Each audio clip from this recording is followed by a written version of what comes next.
Hey YouTube, it's Dillon James, and on today's video we'll be discussing the top 3 headlines in the sports card industry this week. On Wednesday, it was announced that a 1914 pre-rookie card of Babe Ruth had sold for a record-breaking $6 million, surpassing the $5.2 million price tag of a 1952 Mickey Mantle rookie card that was sold back in January to celebrity Rob G. And it was a PSA 9, and this card was an SGC 3.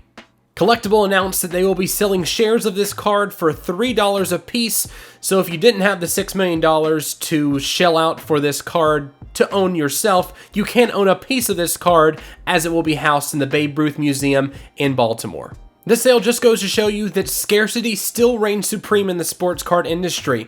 Now, if you're looking at cards like vintage cards, numbered cards, parallels, those are going to be the cards that will have the highest value moving forward because they have a low pop count. Looking at pop count for cards, with base cards, you've seen a huge influx in Luka Doncic cards and Trae Young cards. Because those cards are being sent in to companies like PSA, BGS, they're getting graded at a very high level because they're easy to obtain. But if you look at cards that are numbered, look at cards that are parallels, and also look at vintage cards, those cards will hold the highest value moving forward long term.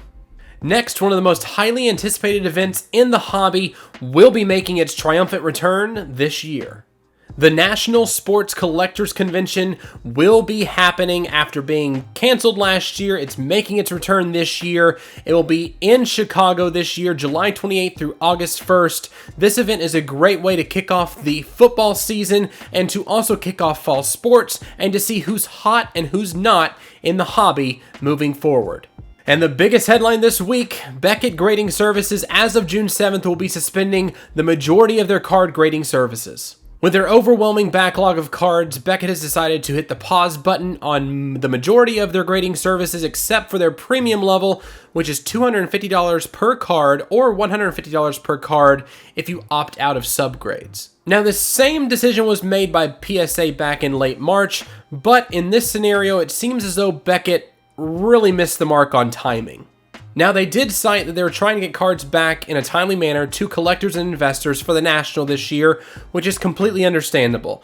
But at the end of the day, you have companies like SGC, HGA, CSG that are trying to make a name for themselves in the market, in the hobby, and in this situation, it's giving them a great chance to be the next number 2 to PSA in the card grading industry. As we discussed in last week's video, the value of a Beckett slab has diminished a tad in the market, so there are one of 2 scenarios that will play out in this situation. One, the scarcity of Beckett slabs on the market will be much higher now since there are no more cards being pushed out from the company, so you might see a spike in prices on eBay and other marketplaces. Or 2, the price will remain the same. Collectors or investors will purchase these cards on these platforms and decide to either keep these cards hoping the value will increase once Beckett returns back to normal operation, or crack those slabs and send them into companies like PSA, who will be accepting submissions most likely in the beginning of July. And there you have it, the top 3 headlines in the sports card industry this week. Let us know what you think by voicing your opinion in the comments below. And if you like this video, hit the like button, hit that subscribe button, and click the notification bell to get alerts every time we release a new video on this channel. Thanks again for tuning in, and we'll see you next week.